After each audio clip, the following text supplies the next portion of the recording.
extraña que a todos nos inquieta y que nos hace pensar que no es real todo lo que nos cuentan. Estaremos muy pendientes, Fran Mateos, para futuros despertados del ciberataque mundial. Este ciberataque mundial que está golpeando a miles de empresas, ya también a miles de hospitales, y la alerta ya se extiende a lo largo. Fran González, Fran Mateos, Silvia Rossi, ya afecta a más de 80 países.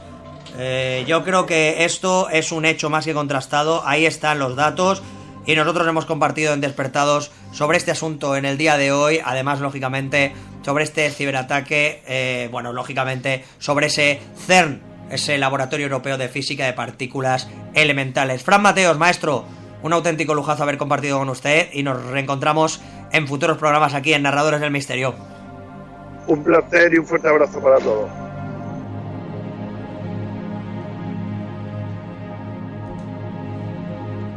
Estás escuchando Narradores del Misterio. Narradores del Misterio. ¿Quieres contactar con nosotros? narradoresdelmisterio@gmail.com.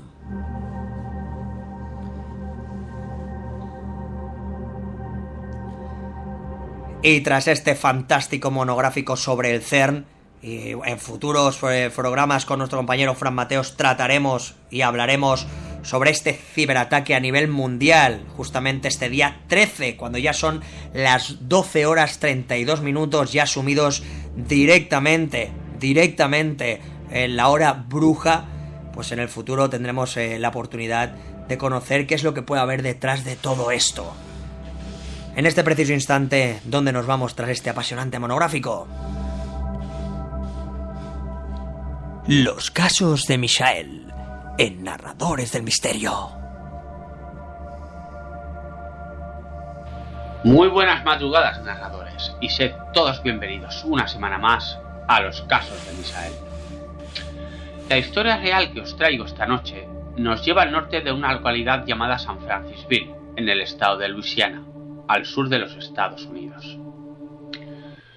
La plantación Myrtles está considerada actualmente como una de las casas con mayor actividad paranormal del país.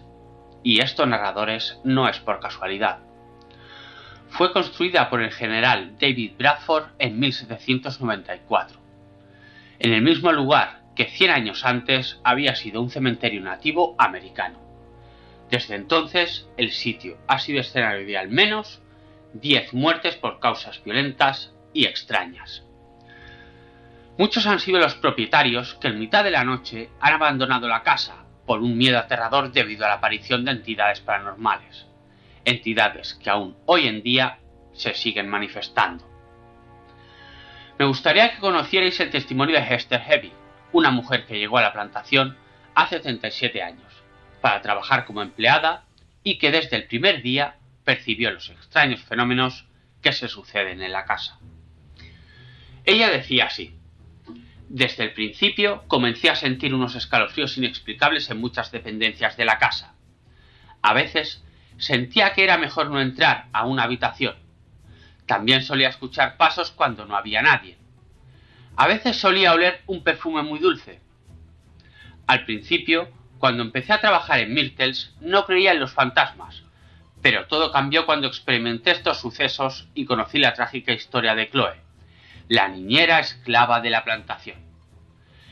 El juez Clark Woodruff, quien se había casado con Sarah Matilde Bradford, una de las hijas del general Bradford, era el dueño de la casa por aquel entonces. El juez y su esposa tenían 2 niñas pequeñas y otro bebé en camino. Fue entonces cuando el juez convirtió a Chloe en su amante. Aunque el juez Woodruff tenía una reputación de integridad con la ley, también era conocido como un hombre promiscuo. Llegó el momento en el que el juez se cansó de Chloe, obviamente, y eligió a otra esclava de la casa como su nueva amante.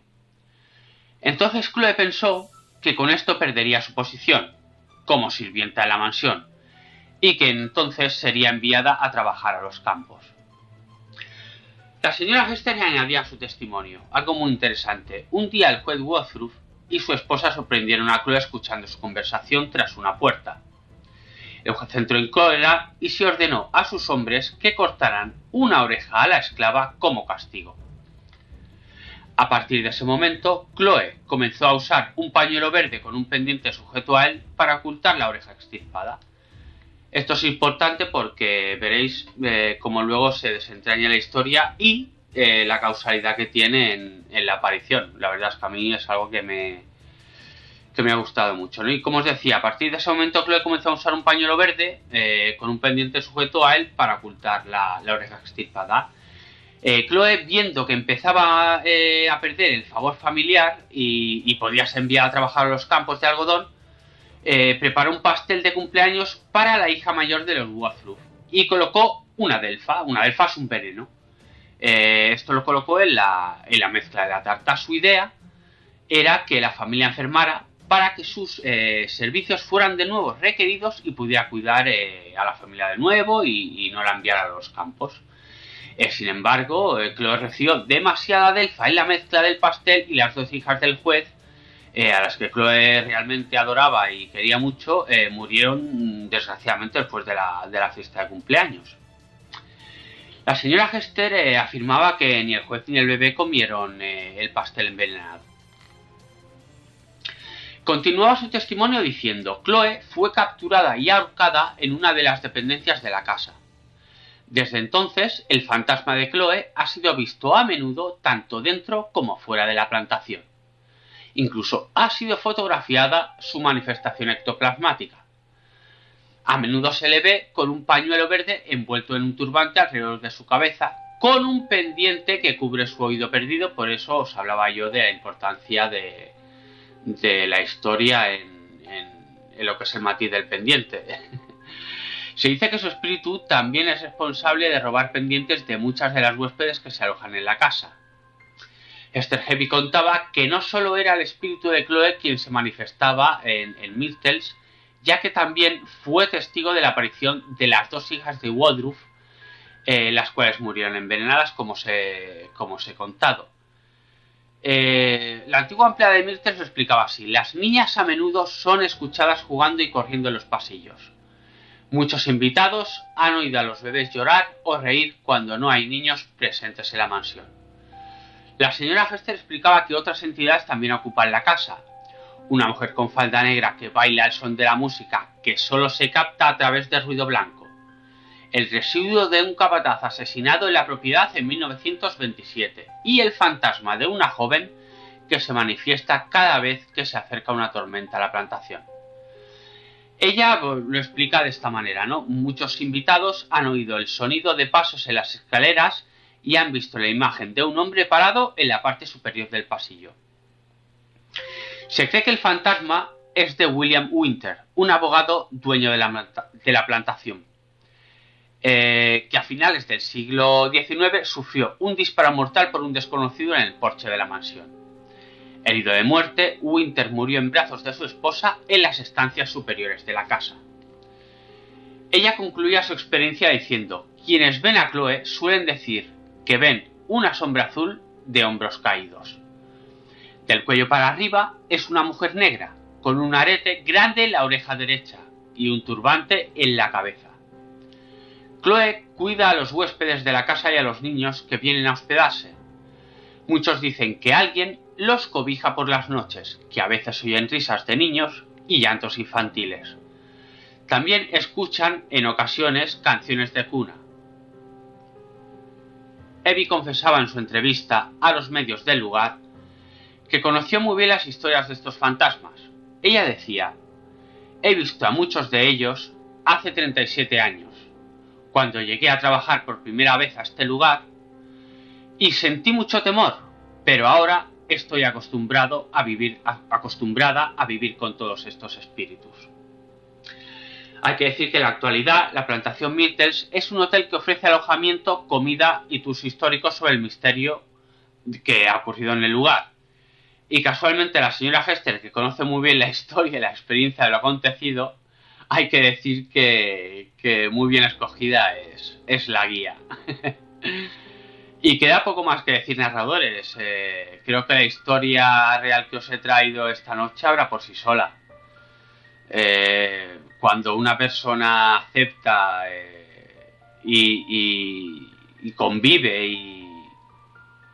sufre, porque también hay sufrimiento en toda la historia que nos ha contado y que nos ha traído el caso de Hester. La verdad es que es alucinante, ¿no? Cómo se queda uno cuando bueno, puede estudiar todo esto y puede llevarlo un poco a su historia, ¿no? A lo que yo he vivido y a lo que siempre he estado estudiando con mi grupo, con Sambuy Paranormal, y bueno, un poco con todo lo que siempre hemos estado haciendo. Y la verdad es que esta historia me ha impresionado mucho porque no la conocía, y si puedo seguiré indagando y os seguiré trayendo, si puedo, una segunda parte, porque la verdad es que para mí ha sido una historia alucinante.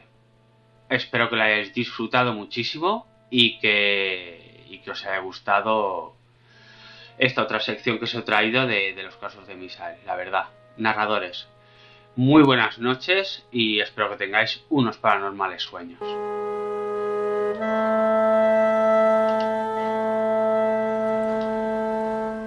Estás escuchando Narradores del Misterio. Narradores del Misterio. ¿Quieres contactar con nosotros? Toma buena nota. narradoresdelmisterio@gmail.com, @n-del-misterio, facebook.com/narradores del misterio, telegram.me/narradores del misterio, narradoresdelmisterio.net. ¡Te esperamos! Y tras este apasionante relato de Esther Evi, que nos ha traído nuestro compañero en esos casos de Misael, enviamos desde aquí un fuerte abrazo. Nos vamos directamente, ¿dónde? Los enigmas de la historia, con Fran González y Silvia Rossi, en Narradores del Misterio. Fran González, compañero, ya estamos aquí nuevamente en el día de hoy con un nuevo enigma que seguramente, bueno, pues a mucha gente le interesará, porque es día de aniversario, ¿no, compañero? Sí, pues a ver, esto es algo que ya todo el mundo conocerá y que no vamos a extendernos en la historia, sino vamos a extendernos en algunos puntos concretos de lo que sucedería después.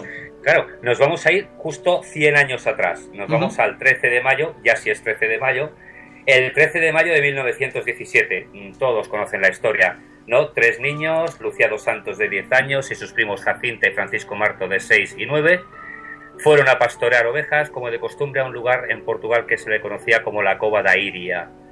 Bueno, es la propia Lucía la que dice haber visto sobre una encina a una mujer, según ella misma, más brillante que el sol, vestida de blanco con un manto con bordes dorados y con un rosario en las manos, que les pidió que retornaran el mismo día y a la misma hora durante 5 meses consecutivos para rezar el rosario.